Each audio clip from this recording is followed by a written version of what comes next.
The Story Collider is making science more accessible and maybe more interesting if science isn't your thing, through live shows featuring storytellers from doctors and engineers to patients and comics. Welcome to Impact Moment, brought to you by DCTV. I'm Rebecca Burnett. The Story Collider's podcast is downloaded about 1 million times every year. And when the pandemic isn't in the way, the nonprofit hosts shows around the world. Today I'm joined by Executive Director Erin Barker. Hi, Erin.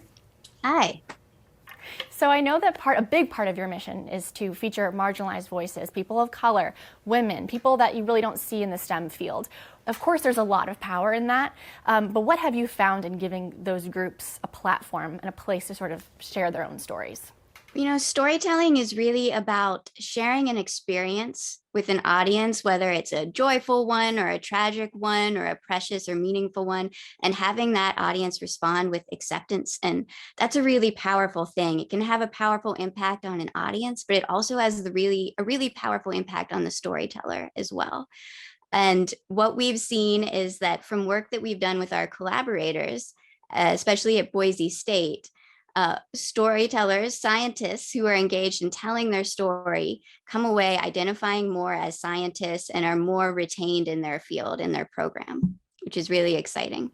Absolutely. And tell me how you pick your topics, because I was just looking at some of your recent ones, and you go from like really serious stuff like representation, diversity in STEM, all the way to just a story about bugs and creepy crawlies. How are those topics selected? We really like to focus on the stories that people bring to us, the stories that they have on their hearts to tell. So sometimes that's a hilarious story about getting lice, and sometimes it's a story about a really impactful experience that they've had working in STEM. It really varies, but we think all of these stories are important. The joyful stories are important.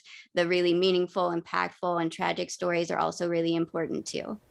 And a scientist studied the effect of your stories and found that one semester of an intro-level science course, community college students had a less stereotyped view of the field. And you talked a little bit about this before, that people who listen to these stories might actually be a little bit more drawn to the field or see themselves as scientists. Why do you think that that is? Why does it have that impact on people? Just a simple story. I think that stories show us what's possible. They give us a path. They show us how we can move through the world.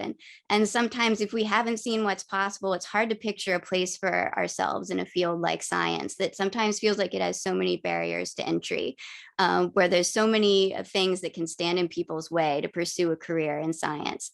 I think a lot of people feel as though maybe they're not smart enough, they're not educated enough to have a voice within science, or that their identity doesn't match up with what the traditional mold of a scientist is. But if they hear a story from somebody who is like them, then they're more able to see a path for themselves. And we've also found that actually the act of sharing a story can have an impact on the storyteller as well as the audience. In our collaboration with scientists at Boise State, we found that material science students who worked on their story came away identifying more as material scientists afterwards. In fact, there was a 17% increase in how many identified as material scientists afterwards. And this was especially true of women students who have been historically marginalized in programs like this.